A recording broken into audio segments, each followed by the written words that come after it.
Oh gosh, I think my face is bigger now. I thought we're going to keep it small.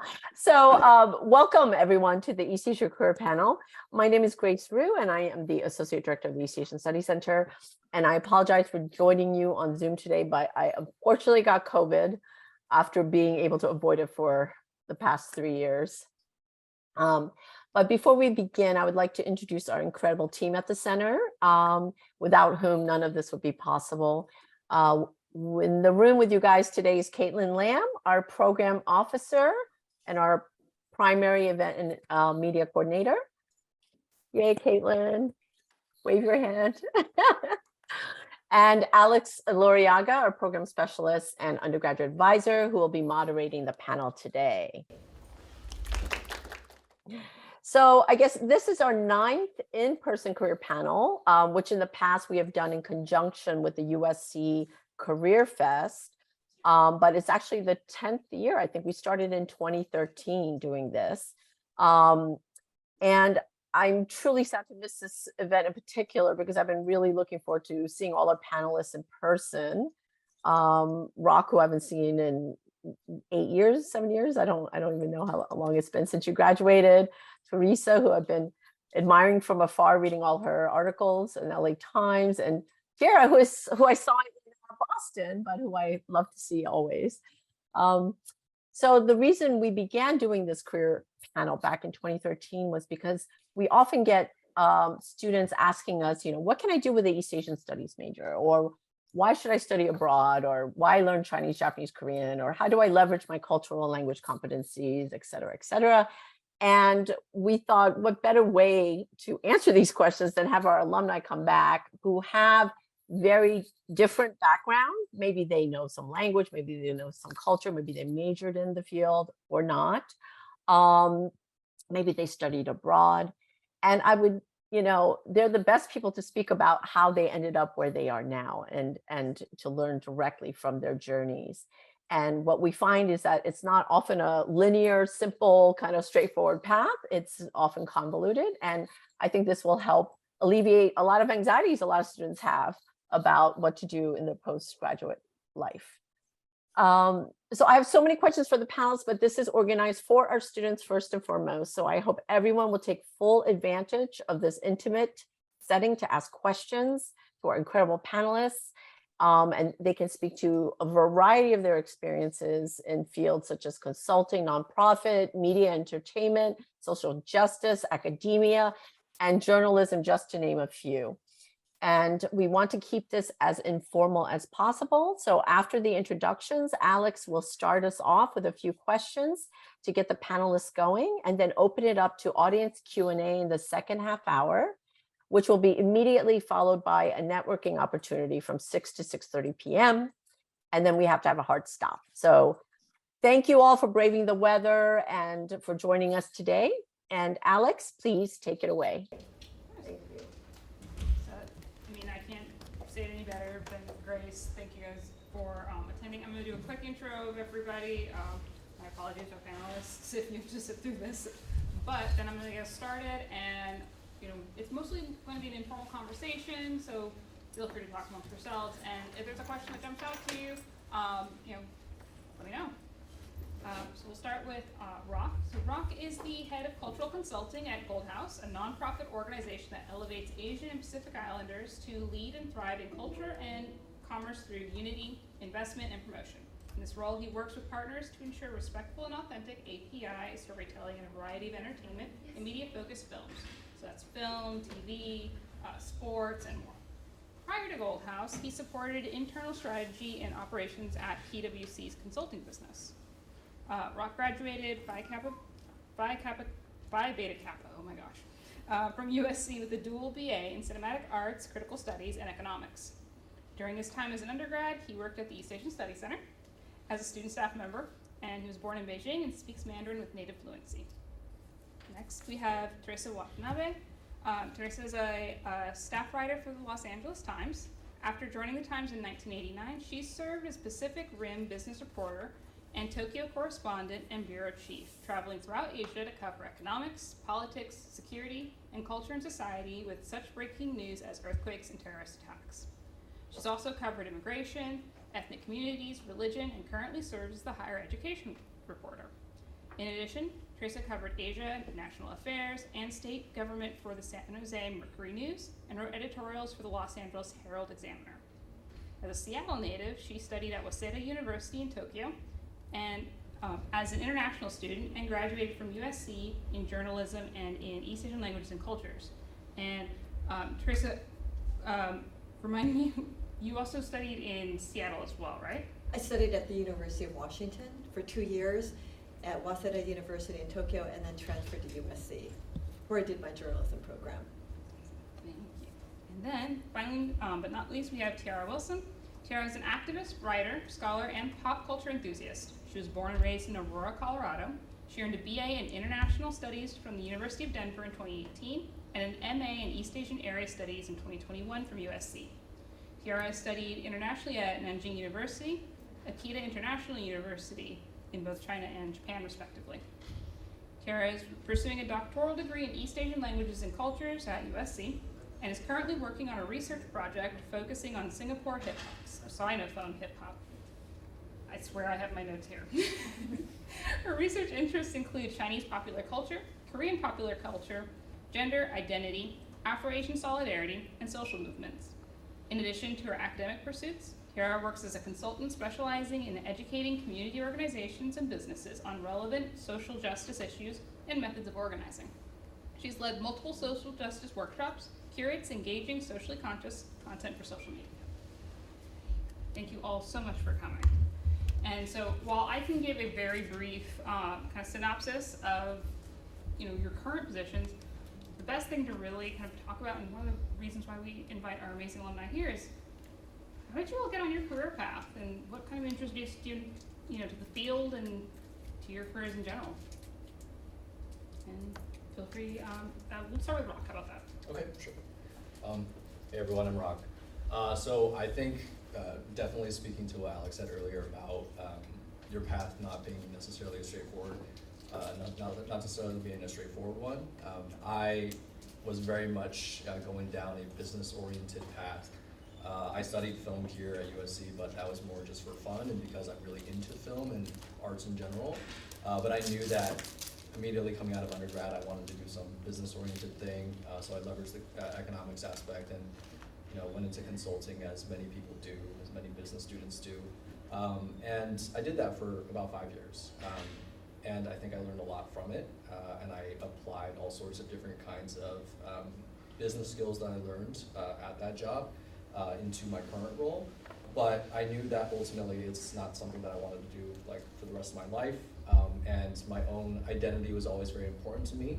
Having been born in China and then immigrating to the States when I was very young, I very much grew up in a household that was made up of two different halves, right? The American exposure I had in my day-to-day versus what I experienced at home with my parents, speaking Mandarin with them, maintaining the customs that we had. So I knew that that was really important to me, and I just wanted to find some way to combine all of those things one day. And I very fortunately was able to find that in the current role that I have as a cultural consultant at Gold House. And what we do is very much around taking that, and it's not just East Asia, but also just Asia in general, and also Pacific Islanders, and making sure that the representation of these, very diverse cultures and interesting cultures is done in a respectful and authentic way in media entertainment. And so it just combines my business orientation, it combines my, identity as an Asian American, and it combines my love for film all in one. So that's how it worked out for me. Teresa? Yeah, so unlike Rock, who was born, were you born in China? I was born in China. Yeah. Born in China, so I was born in Seattle, and I'm third generation actually, so my parents were born in America, and my grandparents were from Japan. So I actually didn't learn Japanese in the household. I had to study it as an academic language, and didn't have that much exposure to Japan until after high school. I went to Japan for the first time for a student exchange, and I absolutely fell in love with the place. It was the first time where I felt everyone looked like me, and I didn't stand out in the crowd, and I could be anonymous until, of course, I opened my mouth. And I loved it so much that I decided to go back during college as a student, exchange student at Waseda University. At the same time, I've always loved to write, and when I transferred to USC, after meeting some SC friends at Waseda, I decided to go into journalism, and I fell in love with journalism. The very first class I took, I said, this is what I want to do the rest of my life. And so I just said, okay, my career goal is to be a Tokyo correspondent, because that would combine my love of journalism with Japan. And it just so happened that we're talking now the late 80s. I think maybe you guys were not even born yet. But in the late 80s, Japan was at the top of the economic world. Everyone thought Japan was going to take over. Japan was buying up Pebble Beach Golf Course and Sony Pictures. And so in the journalism world, there weren't that many specialists in Asia. And since I had learned Japanese and I had learned East Asian languages and culture as an academic subject, they were really looking for people who had that expertise to be able to write about what's happening in Asia. And so when I was at the San Jose Mercury News, they created this job of being a San Jose-based East Asian Pacific Rim writer. And I was able to be based in San Jose, but travel to Asia. And just, so I went to all over Asia. I mean, I went to the the Taiwan, Hong Kong, Singapore, China, the Philippines, Japan, of course, Korea. And then the LA Times kind of saw what I was doing there, and they created a job for me to do exactly the same thing there, LA-based Pacific Rim writer. And so, I mean, can you imagine being able to travel to Asia and do all these stories and have such a great time and actually get paid for it? And I will tell you, before the bottom fell out of journalism, and we were like the biggest newspaper in the nation, they told me, when you fly to Asia for the LA Times, you must fly first class, because this is what LA Times correspondents do. So my first trip to Asia for the LA Times, I got to fly first class, which of course doesn't happen anymore. We don't even have a Japan bureau anymore, but that's a whole nother story. So that's how I got into it. It was just being a high school graduate, falling in love with Japan, falling in love with journalism, and then being in the right place at the right time where there was this huge interest in people who could cover Asia. And we can get to this later, but there's still this huge interest right now. And if you guys want to talk to me later, if any of you are interested in journalism, we are always looking for people with cultural and linguistic abilities in Asian languages. We have a Beijing bureau, and it's kind of hard to find Chinese speakers who can write. And we just filled our Korea bureau, and even here covering LA, covering Southern California, where there's so many ethnic communities, and we need people who speak the language. It's a huge selling point. If you know about the culture and if you can speak the language, let me know and give me your contact, and I will be in touch. Cool. So unlike the other panelists, I don't have a heritage attachment to East Asia. So my interest in East Asia began with anime, actually, so with pop culture. So I was really interested in anime, and I, like the little nerd I was in middle school, was like, I'm gonna teach myself. So I would take a Japanese English dictionary and go to the libraries and watch the newest episodes of Naruto and try and figure out what they were saying. Fortunately, when I got to high school, they actually offered Mandarin language classes. And so because I recognized some of the characters, I thought I could translate my Japanese passion into Mandarin, and I've continued studying it since then. But it was always kind of a hobby or something that I did in addition to my studies, and not something that was like the focus of it. So in undergrad, I actually pursued like international studies, knowing that I wanted to travel and use my language skills, but focusing more on like a policy route. I intended to work for the State Department. But when I started doing the research and started actually doing internships and things, I just realized it wasn't really a place for me, that I really didn't enjoy it as much. And I took a communications class, and they were talking about Rihanna and analyzing music videos, and I realized that like the things you were passionate about as in pop culture, could also become things that you studied. And so after undergrad, I decided to switch from the policy side to the popular culture side to kind of pursue that.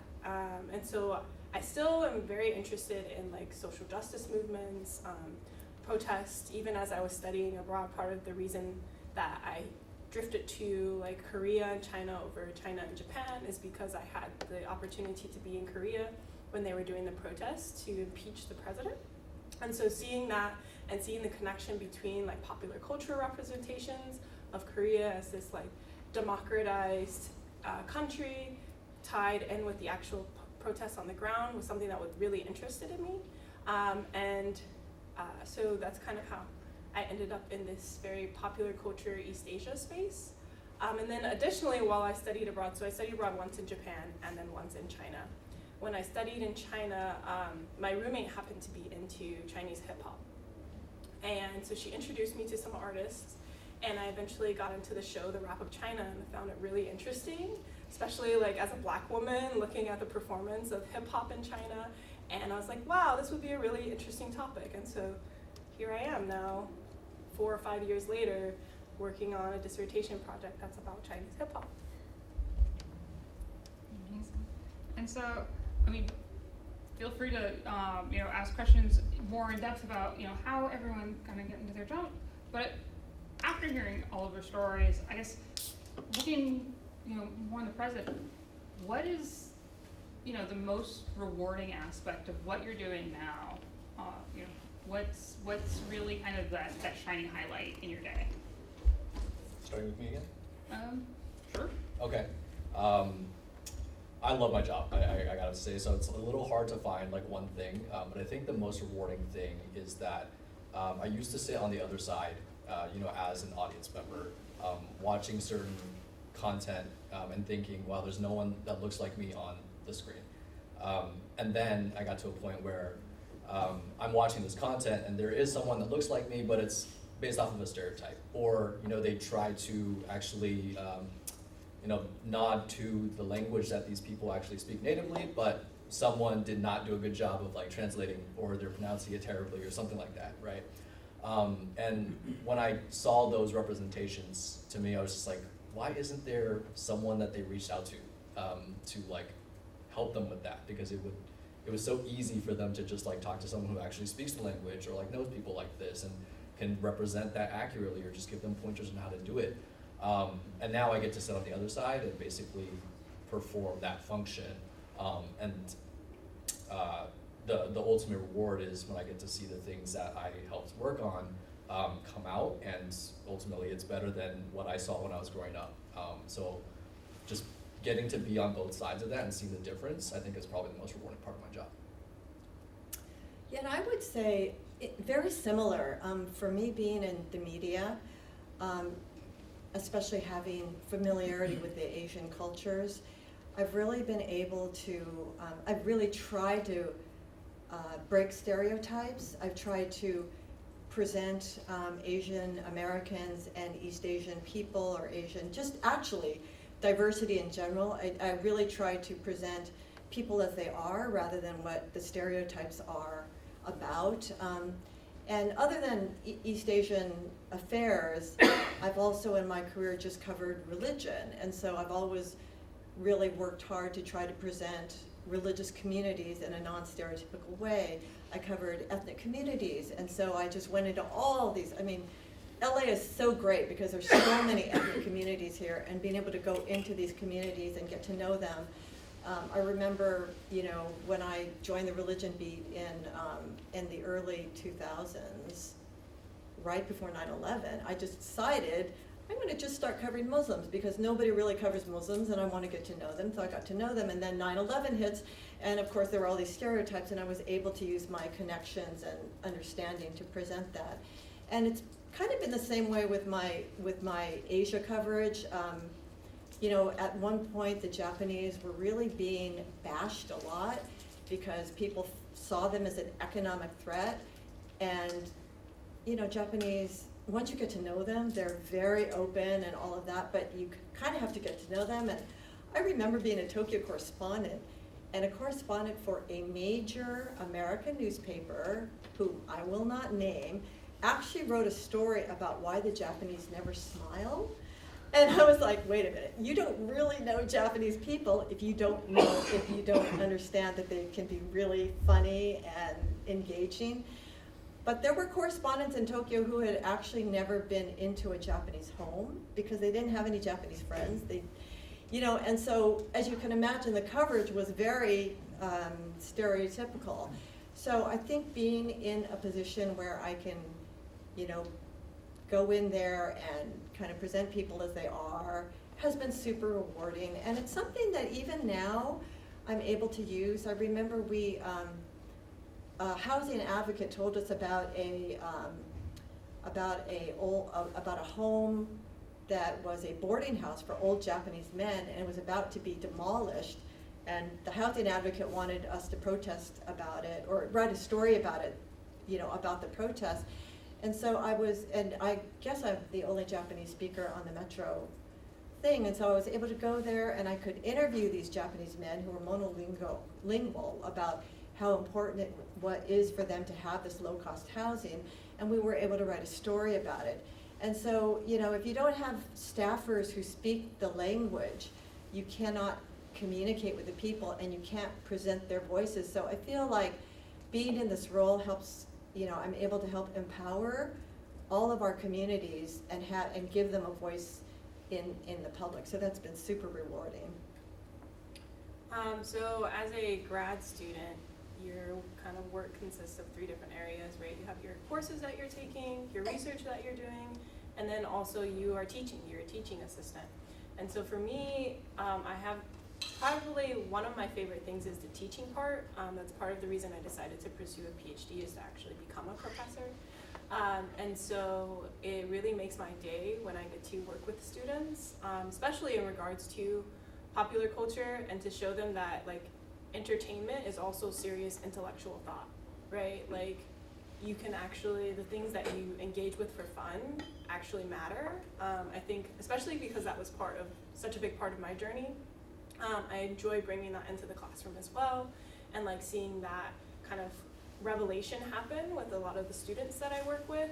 And then on the research side, I really, really enjoy that moment where you see a theory in something, like a music video or a television show, that you're like, oh my God, this explains so much of life, right? I feel like a lot of times there's that moment, if any of you are into finding the hidden meanings of music videos or any of those things, I know a lot of K-pop fans are into that, but that is also something that I really enjoy, and that translates over into my research as well. It's finding those hidden meanings, and really the ways that entertainment isn't just entertaining, but also promoting distinct thought patterns and things like that. And so, listening to you all and hearing just how impactful and how amazing just this not new, but this evolving focus on East Asian studies, on East Asian media, and just understanding has not only impacted your lives, but also opened up the world to greater understanding. I guess going back a little bit, what is some of the advice that you would give to students if you could start over and go back to in undergrad, in your case, Tara, since you're still a student, but what's that thing that you wish you could have told yourself when you were first starting out? I think I might start with Tiara on this one. Yeah, I mean, the first thing would definitely be, like I said, to take seriously your hobbies and your interests. I hate to be the one that says commodify your interests, because I really don't want you to, but you can find overlaps in them. So that would probably be my biggest thing, is to make sure that you find a way to bring together what you're passionate for, and then how you make a livelihood, to make it more sustainable. And find a place that fits you, not one that you have to fit yourself into. I'm assuming, because you're all East Asian studies majors, I'm assuming all of you speak a language? I mean, how many of you actually speak a second language? See, that's really great, because when I was starting out in this field, you know, a lot of people didn't, it was hard to find speakers of Korean, Chinese, Japanese, et cetera. And even now, as I mentioned, sometimes we have a hard time finding that. So, you know, I think you guys are so far ahead, having that language, and then even now with the LA Times, we look for that in people who we hire. Do you have linguistic ability? Do you have cultural IQ? And so to the extent that all of you have those interests is, I think, will give you a huge head start in the job market. Because, you know, we are such a diverse society now, and at least in the media, diversity is so valued. In fact, it's essential. And right now, Asia is huge. I mean, obviously China is, the economy is huge. I don't know if there are any South Asians in here. Well, I guess this is East Asia, but you know, I think India is poised to take over China as the second largest economy this year. And so there's just going to be, oh, and you know, the New York Times and Washington Post have both opened up these hubs. They're 24/7 hour news hubs in Korea. And so there's just so much focus being placed in Asia that whatever, you know, talents, skills, linguistic, cultural ability you have is just, it's gonna be super important. So I would just say, continue to work on that. For me, maybe as like a more general, because I think this very much relates to what both of them were saying, but as like a more general principle that I think is really important is just like to really like work on yourself.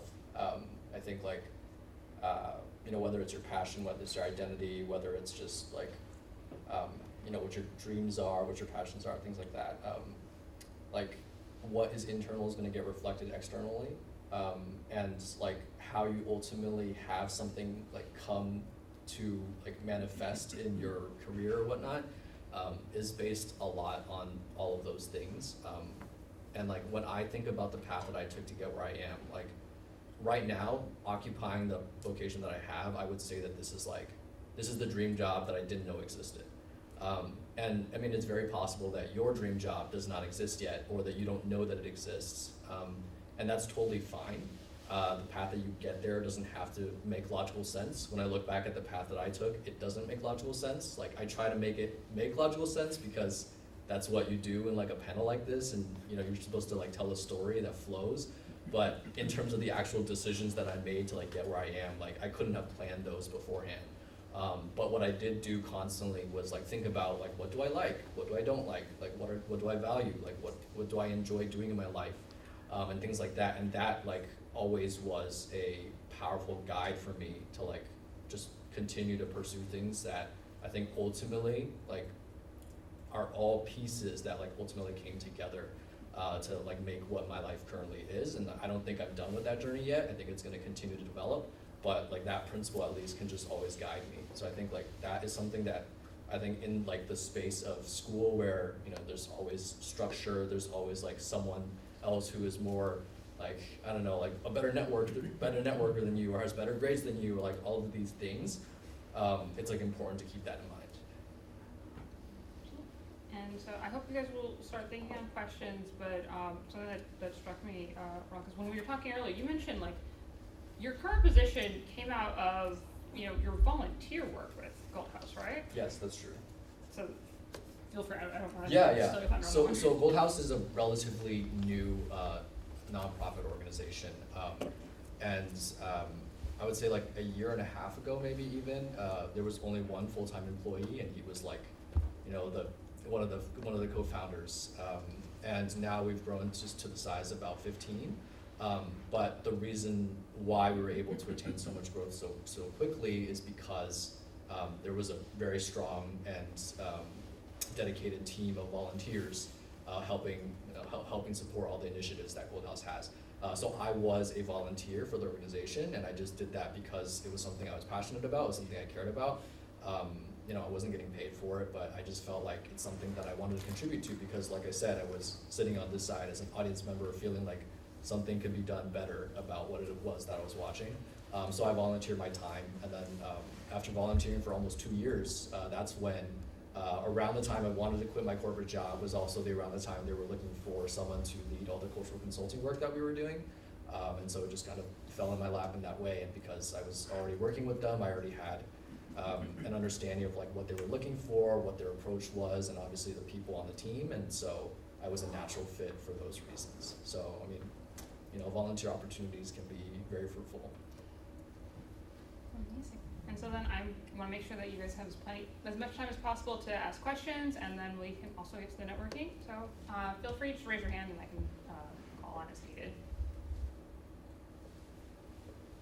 I get started. I have a question for Teresa, actually. I was also a foreign exchange student in Japan and a journalism undergraduate major.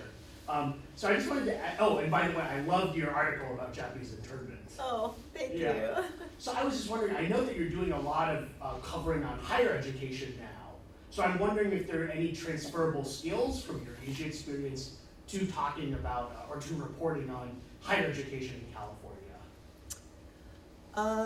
Well, you know, I mean, journalism skills are transferable. I've been on so many different beats. I mean, I've covered politics and economy and business and religion, as I said, ethnic studies. And I think once you're a journalist and you get those reporting and writing skills, then you can actually transfer them to anything.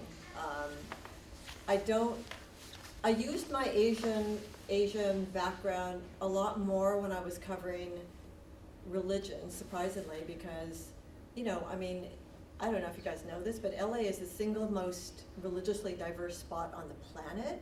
It's the only place in the world where all 5 or 6 schools of Buddhism are located.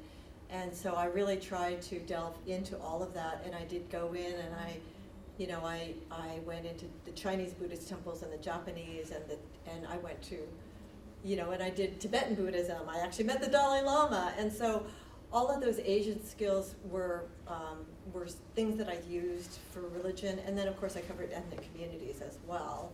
Higher education, I don't really use my Asian expertise. Because of the students who are in the schools, I end up writing a lot, probably more about, in terms of students of color, probably more of the Latino and the Black students, and Asians. I mean, the last story I did about Asians was in relation to the affirmative action lawsuit going on right now at Harvard, and just talking to Asian families about how they felt about that. But yeah, if you can learn those journalism skills, you can take them into whatever beat you're interested in.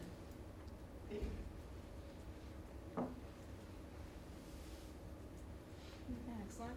And I know, it can be very intimidating to ask a question in front of an audience. I'm going to pique my own curiosity, which is, there we go.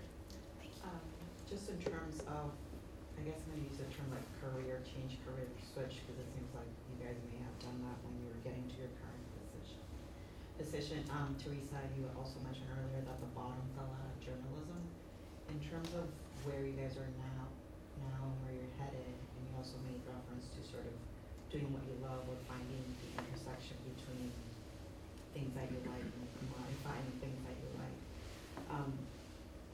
And also coming from sort of like let's go with like sort of marginalized background in terms of, you know, your parents are like pushing you in this career that's going to make you successful and making money.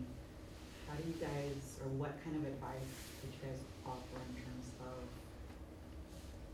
fear of, oh, well, if I follow my passion, what if there's no jobs available? Or if, you know, I decide to make this brand new path that nobody's traveled before, how do I justify that to like my family?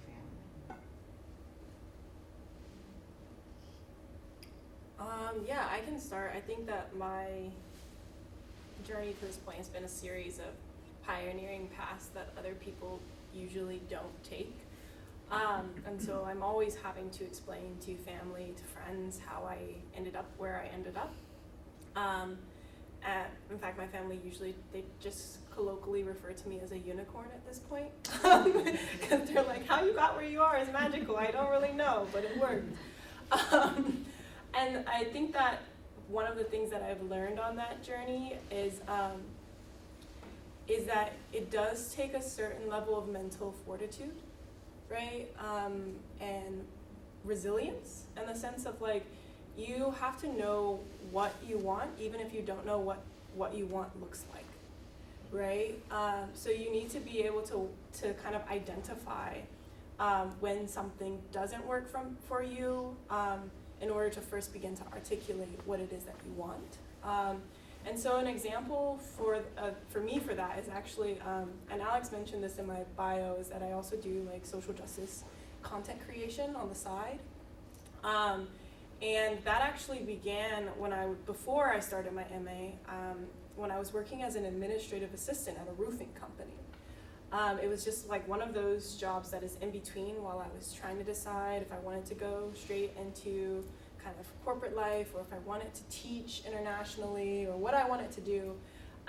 But even while I was doing that, within that year, I was really unsatisfied with the work, right? It was a lot of it was just like meaningless tasks, like a lot of just data entry, things like that. I finished the work really quickly, so I was always bored, and phone calls, I was just like over it. And so what I learned to do is to kind of ask other people what they were working on and if I could assist. And in that way I learned kind of the company, I learned what was going on, and I learned where there were holes and gaps that needed to be filled in.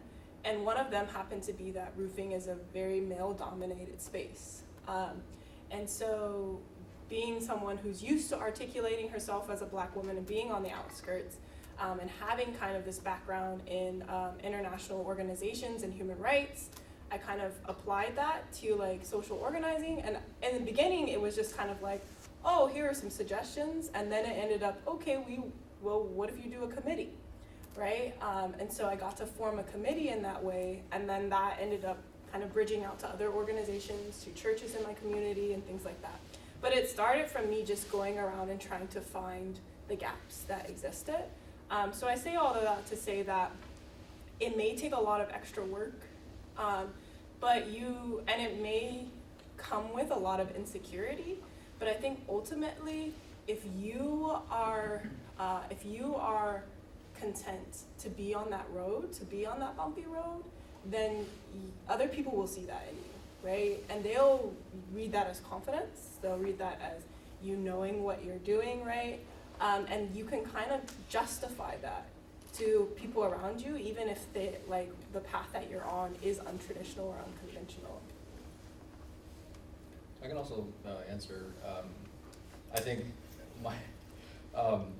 I am actually quite a pragmatic person when it comes to like being able to like support myself monetarily and things like that. I think a great example is like when I was in film school, like as an undergrad here. And I was just thinking about like the potential avenues I would have going into the industry, and I was like, honestly, like I don't want to be grabbing someone's coffee for them for like no pay, right? Like that's just I'm studying econ on the side, and like I'm in like a student consulting org, and all my friends are going to like Bain and BCG and McKinsey and whatever. So like, why should I do that and work harder than them potentially, but like just not make any money? So like that was my thought process. And my parents are actually kind of opposite of what you might expect. They were like, no, you should like try to become a film director, like things like that, like pursue your passions. And like it was very weird. Like it's not the traditional story that you would hear. But I was like, no, I think I want to like make sure I'm financially stable first, and like things like that. And so that's the path that I took. I decided to become a corporate consultant. And so I mean, like on one hand, I think it's like my first thing is that I think it's totally fine to like just get your bag and like get the money that like you need to support like your talents and like your passions and things like that. Because like I was a corporate consultant, but I was like always spending time on the side like pursuing my passions and things like that. And I just like found a way to like make the two reinforce each other, where like in pursuing the things I was interested on the side, that made me able to like show up to work and not hate my life, even though I wasn't that interested in the work. Right, but then also the work that I did was also able to like support me like financially and allow me to feel the freedom to like do those things without really worrying about it. And I did that for a while, and it worked for a while. And then ultimately somehow like there are elements to both sides of what I was doing that like kind of combined together and like worked out into this like what I do now. What I will say though, because I don't think what I said is necessarily helpful for like the paths that you guys want to go down necessarily, is that I think that we're at a time when it's almost confusing sometimes why certain things make money. It's like kind of shocking that like certain kinds of content, for example, blow up, become viral, and you're like, this person is on TikTok doing what? Like making this much money? Like it's kind of like surprising, but I will say that like if you're interested in something, then that means someone else is also interested. And just like from an economic perspective, there's a demand for that thing, right? Just because there has not been someone able to like capitalize on it so far doesn't mean that that doesn't exist. And I would say that like what I currently do, like culturally consulting on media entertainment projects for like big studios and things like that, on Asian representation in their content, like that did not exist a few years ago because they did not recognize the economic value of that thing, even though there were a ton of people who obviously valued that the entire time. So like sometimes it requires like some work in terms of finding a way to make something viable, but like I personally believe that there's a ton of stuff out there that if you're interested in, you can make viable, and it's just like there's just an opportunity there that if you're creative enough and like persistent enough, you can make that happen. Yeah, and I would also encourage all of you, what Tiara and Rock were both saying is to follow your bliss. I mean, look inside yourself. What really gets you excited? What do you love to do? And also to be realistic, like what are your talents? I mean, you know, I never could have been a scientist or a computer software programmer because I was horrible at math and I was terrible at science. I think I dropped out of physics after the first week because I just didn't get it. But I always was a good writer from the time I was a little girl. My teachers would tell me, you have talent. And when I came to USC and took my first journalism class, I was intimidated as hell because, I mean, the idea of going up to strangers and especially, okay, like older white men, and I'm this little, you know, Asian student and asking them hard questions, it just freaked me out. But my journalism teacher, Ed Cray, I mean, he passed away, but he was such an influential figure in my life. He took me aside and he goes, you know what, you have talent, you can make it, but you just have to believe in yourself and you have to get over being intimidated by, you know, white men. And so I would just tell all of you guys, you know, look at what you love. I loved journalism, I loved writing, and I knew that I had the talent, and and everybody gave me the reinforcement that I had the talent. And I think that you should just pursue it because I think you all came into this life with something to give, something to contribute. So know yourself and know what that is. I mean, when I got out of J school, I think at that time they said only 16% of graduates in J school will actually get a job in journalism. But you know what, if what you are interested in, what you love, you know, and if you have the talent for it, it's meant to be. And I would just say work hard and go for it. Amazing. Well, I'm not going to keep you guys from, you know, getting to network and getting to just get to know these amazing people. I love Trace's, you know, message. Don't be intimidated. Please feel free to come up. You know, as an advisor to actually a very large portion of this room, I know your other passions because I hear it from you.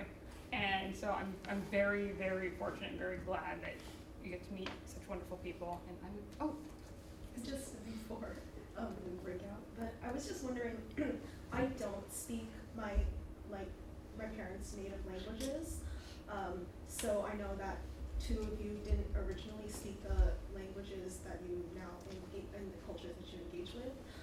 So I think what is the best way to continue to engage with these cultures, but maybe in a way where you aren't familiar with how people, you just aren't familiar with the language outside of the basics, because just personally for me, like it's really difficult to learn new languages. I just have that kind of like learning disability. So I'm wondering like what's a really good way to stay engaged with the culture that you love without being able to speak the language. What is your heritage? My mom is Thai and my dad is Vietnamese. Oh, okay, got it. Yeah, so I can say stuff like hello, goodbye, thank you. But in terms of like actually speaking it, I can't understand it, but I can like pronounce it phonetically. Google Translate. And you know, they've got the apps now, because at the LA Times we have two reporters who cover the Asian American community, Ann Do, who's Vietnamese, and Jong Park, who's Korean. But they have to cover, like, when there was a shooting, the shootings in Monterey Park, for instance, they had to be involved, and they couldn't speak Mandarin, but they found ways to talk to people. And even when I go into Latino communities, and I studied a little Spanish, but not fluent enough, you know, there's always the kids, you know, who can help translate. You can always find someone to pull in and translate, or you can use your phone, or you can use Google Translate. And you'd be surprised, a lot of people understand English, you know, and so you can also do that. But don't let that get in the way of engaging, because there are so many ways to communicate without necessarily being fluent in that language. For me, I learned Korean almost entirely through Korean dramas. So I didn't actually take a formal Korean language class until I got here to do my MA. So it was all through, like, I happened to know people who were Korean, and so them teaching me little bits and eventually getting a textbook. And my engagement with Japanese was similar, but with anime as opposed to Korean dramas. So I'm always a big proponent of listen to it, consume it that way, watch it as much as you can, listen to it in songs. There are a lot of podcasts for learning now, so take advantage of that. And then something that I think for me was a big kind of hump that I had to overcome was just getting over being a perfectionist. Like with language in particular, you can't really like get stuck on, am I gonna say this right? Am I gonna say this right? I don't know if I'm gonna say this right. Because if you do, you'll never speak. You'll never open your mouth. So you have to kind of get comfortable with like speaking out and letting people correct you. In the beginning is really painful, right? In the beginning, you're like, I'm never gonna be able to speak this language, help me. But after a while, you get used to it. And it may be a little bit more difficult for you as like a heritage speaker, because there's that kind of cognitive dissonance of you look like you should speak it, but you don't. That could be an extra layer, but I think that ultimately, like, you just kind of have to consume it as much, put it in as much as you can, and spit it out as much as you can. Thank you. I will also add that, like, I'm a native speaker, but I don't use Mandarin for like 90% of what I do. I just use English. And like I can read a little bit of Japanese because I took it in high school, and that helps, but that's also like not the make or break for my job. If you're not good at languages, and like that's something that is totally fine, honestly, because I think that language is a tool, and it's a very powerful tool, but there's also a lot of other tools that can help achieve the same like goal that you're going for.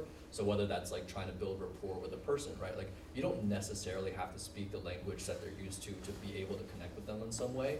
And so maybe like learning about the culture and, you know, getting specificity in that way is another way to just connect with someone without necessarily being able to speak their mother tongue or something like that, right? So I think that there's always just like other methods that you can circumvent certain problems, and certainly it might not be the most direct path, but certainly something to be explored.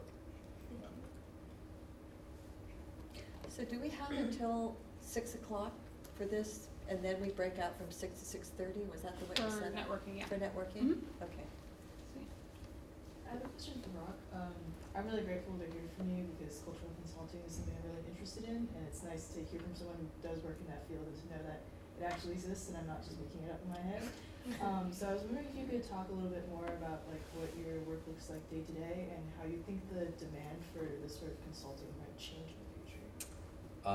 So what my work looks like from day to day, so we have a number of relationships with studios, game producers, just like companies that operate in this space, and some of it is like we're on retainer, and then they basically can just ping us whenever. Like I'm in Slack channels with some of our clients, and they just like ping me, it's like, hey Rock, like we're developing this, like whatever, and here's an asset that is inspired by like this Asian culture, and so can we get your eyes on it to like point out any sort of sensitivities and things like that. And then what I do is If it's an easy question, because sometimes, frankly, like it is like a very obvious, like this is based off of a stereotype, you should just like, not do something like this. And obviously I would word it in a way that is more conducive to like a healthy relationship with the client and actually convince them to like, implement our recommendations. But like it might be as simple as that, but other times it requires something more in depth, and then that's when we like reach out to our broader network and we perhaps find an expert on the thing, and then bring them in as kind of like a subcontractor and something like that. And then that's a process I would also manage as well. At other times, like it's something in between, and like maybe a little bit of research on my end could like help out and answer that question for them. So that's like what my day-to-day looks like in terms of like the clients that we currently have. We're also working on like some large projects. So for example, Gold House has a resource that's out there called the Gold Storybook, which is like it's basically like a guide to how to think about problems related to representation, especially for the API community, like in film and television. And that's something that like I'm currently working to revamp, because we have a first edition that's out right now, but we want to turn that into like a second edition, and then hopefully be able to bring that to clients and say like here's our guide, but then we're also the correct organization to like help you walk through that when it comes to actually implementing some of those things in an actual project. So it's like we are both working the demand that exists and also trying to generate more demand, as any good consultant would, like applying some of those like very corporate like background and like strategies to this kind of thing. And so we do feel that the demand for this kind of thing is going to increase, and that there is more and more of a space for this kind of work. I mean, if you just look at the recent like success of like shows like Squid Game or like Parasite winning Best Picture, and then this year Everything Everywhere All at Once, it's more and more clear from like an economic perspective that there is value. Like even if you're only thinking about the money, like as an exec at the studio, right? Even if you're only thinking about the money and the success of your film, there is a reason to do it right. And so that generates the demand for something like this. So I do think that the trend is toward more specific cultural stories being told, and that will just naturally generate demand for this kind of work.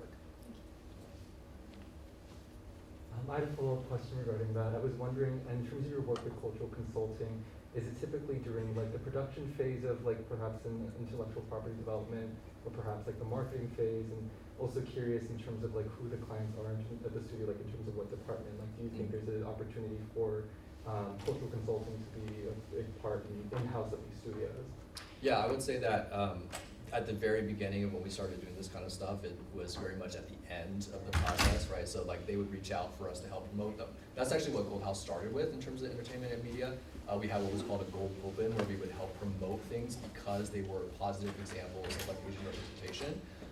And then so we were like, okay, yeah, this passes our bar in terms of like positive representation, and we will help support the promotional aspect of it. So we got involved at the very end of the process. And then what they started realizing was that, maybe we said like, hey, look, like this really doesn't fulfill our requirements in terms of being like a positive example of representation. And they realized that if they had perhaps talked to us earlier in the process, that they would have been able to do a better job. And then so we're kind of inching closer and closer to like the development stage. And actually at this point, we are working on like consulting for projects that are in development, and like even perhaps in some cases like giving guidance on who to cast, or like which writers to like hire to like tell an authentic story and things like that. And so we're definitely trying to like get as early as possible, because we hate it when our only response can be like, honestly, look, like this just isn't good enough, and like we would love to support, but we can't because it doesn't go with our mission. So that is, I think, the first part of your question. Was the second part? In terms of like maybe which departments in-house at these Oh yeah, studios? oftentimes it's like the multicultural marketing team, and then like a lot of like studios will have like an ERG or like some sort of group that is dedicated to like diversity and inclusion, things like that. So that's in general like primarily who we work with. That's super helpful, thank you. Actually, I asked the same question of Teresa, what your day-to-day is sort of. Oh, the day-to-day.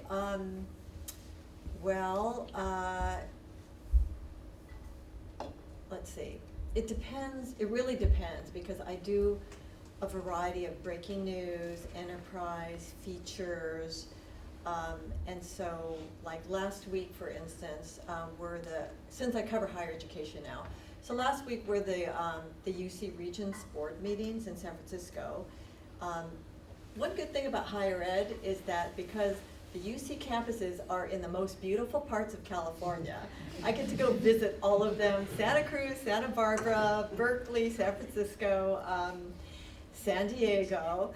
And so there was a big, I don't know if you guys are feeling this here, but there's a huge crisis right now in affordable student housing. Enormous issue, and it was coming up in a big way last week. So I did a big story about the barriers to finding affordable student housing, previewing the UC Regents meeting. So that was a story. Then at the UC Regents meeting, I did a daily story about the discussion on that, as well as this controversial investment that the Regents were making in a company called Blackstone, which is a private equity firm that is being really criticized by unions for exacerbating the affordable housing crisis. And then the LA Times unveiled a new policy. They announced a new policy.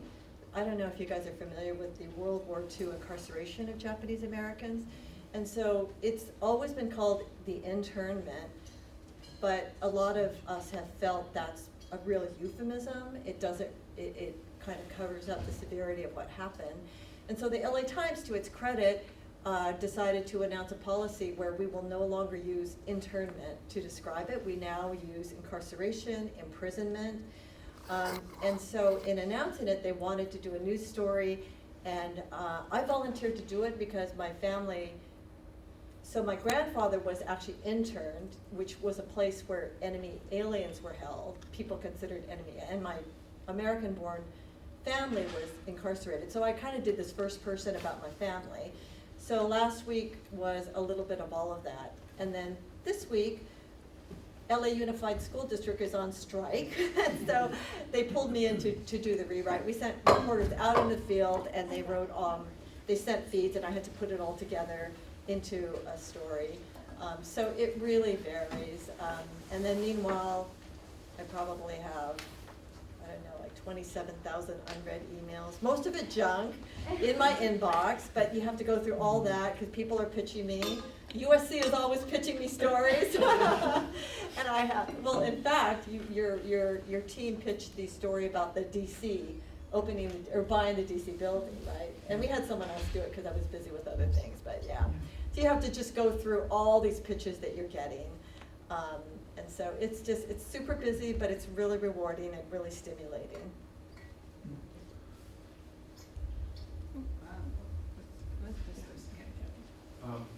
Sure. So I had a question about I guess you alluded to the changing structural economics of journalism, and I was really curious how that has affected the way that you have to write your stories, if it has at all, or if the LA Times is kind of in a position where you can still, I guess, write, I don't want to say quality articles, but articles that aren't necessarily predicated on the how many clicks they can garner or anything like that. I was just curious your experience with that. Yeah, I mean, this industry has changed so much from the time I first got into it, because I've been at the LA Times 33 years, believe it or not. And when I was first hired, we were at the heyday of our influence and power and money, because this was way before the whole internet. We had 1,200 editorial employees, that's reporters, photographers, editors, and now we're down to 500. So in the time I've been there, I have seen massive layoffs, which were really emotional for me, because a lot of my friends who'd given the company 20, 30 years of their life just summarily got laid off. I don't know how I survived, but my advice to any of you, if you're going to journalism, just stick with bread and butter issues. Like, you're always going to have someone cover education and city hall and crime and things like that. So yeah, we've lost a ton of our staff. We've lost so much of our news hole on the one hand, so that when I got hired so many years ago, we were able to write really long stories, and now the stories that I write are probably half the length that I used to write, partly because of space, although we're probably going to get rid of our print edition in the future. But partly because people's attention spans have really, gotten so much shorter, and it's just because of there's so much going on, the media, the social media, and so we can't hold people's attention. It's got to be quick. And then the way that we evaluate now is different, and in some ways it's good. So we like you mentioned clicks, and so we know exactly, when we write a story, we know exactly how many people read it, we know where they're coming from, we know the key metric now is conversions. How many people, after they read a story, subscribe to us? And so I can tell you right now which stories of mine do well. And there's overwhelming interest in college admissions. There's overwhelming interest in housing, affordable housing. There's a lot of interest in equity. And so I know, and it's helpful because I used to cover the UC Board of Regents meetings pretty religiously in terms of paper of record stuff. Nobody read those stories. So I don't cover them. I only write stories from those Regents meetings now if it seems like it's something that's interesting. So it has changed the way I do my work, and you have to be more selective, you got to be more efficient, but in some ways it's more democratic, because when I first got it, it was us telling you readers, this is what you're going to read.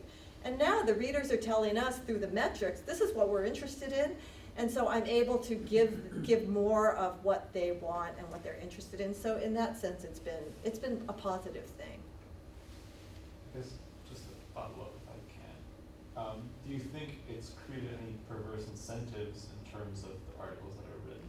Or do you think the LA Times can kind of escape from that by being the LA Times? Yeah, I mean, we're not a tabloid paper yet. No, and I'll tell you, because I look at our metrics every day, and the top stories that people are interested in are really kind of important stories. Like our environmental stories do really well. Our water stories, drought stories, storm stories do really well. Higher education does actually really well, surprisingly. And all of our celebrity stories do well. But our investigations do well. So our investigations into USC, sorry Glenn, he was part of that. Our investigations in the USC, the Rust, the shootings on the Rust thing, that did really well. Our story about the deteriorating the Alzheimer's, dementia of, who was that actor? Bruce Willis. Oh, yeah. Yes, yeah. Those do really well. These are important stories, and so it's not like we're catering to the lowest common denominator. Fortunately, people who read our coverage seem to be interested in things that are actually important. Thank you. So I have a question for Tiara. So I'm interested in pursuing a PhD related to East Asian studies in the future, but I'm currently setting myself up for a slight break from academia. And so I was just curious on your perspective on taking a break, what experiences that you had as an administrative assistant that either drove you to study East Asia during your time off, or just overall your recommendations as to how to use your time beyond work during that time. Yeah, well obviously I'm not, I have no opposition to take a break, especially before PhD, because it is a long and arduous process. It's very isolating too. It's a lot of just looking at your computer and reading. So if you already feel like you're kind of over school, I definitely think that it's worth taking a break. Now how you take your break, I think, is important though, right? Because you do want to do something that ultimately is beneficial to you and to finding yourself, a lot along the lines of what Rock and Teresa have been talking about, and putting your passions into action. So that is not what I did with the admin assistant job. That was a paycheck, a really good one actually. And it gave me an opportunity to kind of save up and get kind of more financially settled in the hopes of actually, I hadn't decided I was going to get a PhD to go into grad school. I was actually looking at going straight overseas to teach.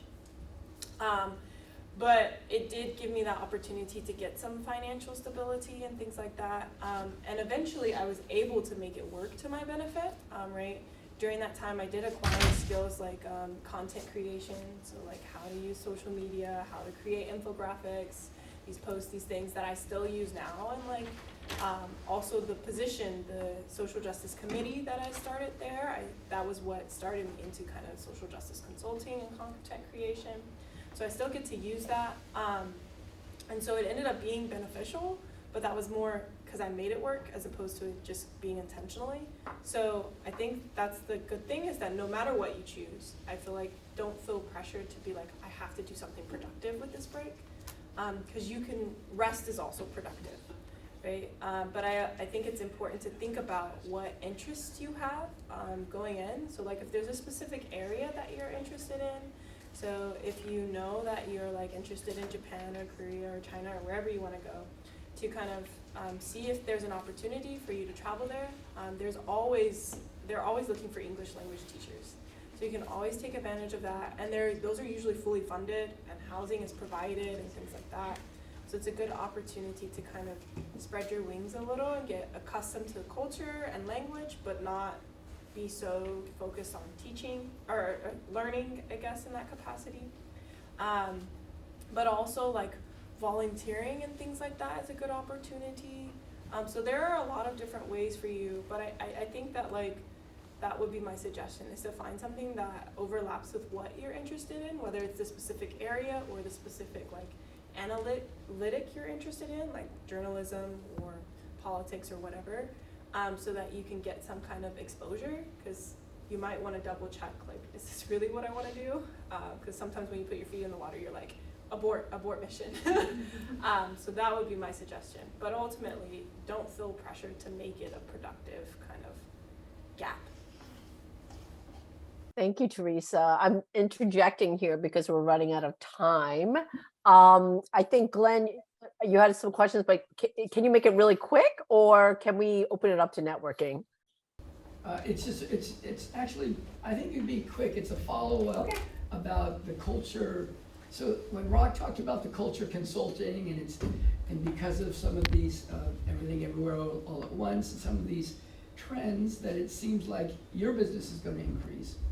But I guess the question is more for Teresa as a reporter. Do you think that this is just the flavor of the day, or do you think that there will be this desire to tell more diverse and Asian stories? And then I guess for Tiara, I mean, as a pop culture enthusiast and activist, I mean, is there something that can be done so this moment in time where there is attention and interest, can be continued, so that, everyone that's in this room has an opportunity. I mean, various aspects of work that they might do would involve the need to understand, appreciate, and tell Asian-related stories. And I'm just wondering if this is that time where this can happen, or is that just a dream?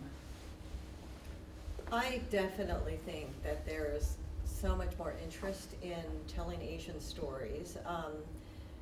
I mean, there was a lot of interest in the 80s, because of the economy, and then the rise of Japan, the rise of the Five Tigers, right? Korea, Singapore, Taiwan, and the others, and then the rise of course, China now and India. So there's the economic thing, but I think more to the point here, and this is kind of unfortunate, but I really noticed after the COVID pandemic and the whole anti-Asian backlash against the COVID pandemic and a lot more hate crimes, I started seeing colleagues in the news industry that really didn't pay attention to Asian Americans very much, going, okay, what is this? Why are Asians being attacked? And I also saw that a lot more foundations started funding Asian storytelling. I'm senior vice president of the Asian American Journalists Association, and so we got more people wanting to help us, fund us, to be able to tell Asian stories more. there's a Japanese American newspaper called the Rafushimpo. They're starting to get so many grants because there's just an interest now. I think the whole hate crime thing has really elevated the profile of Asian Americans and made people think, okay, we have to start covering these communities more.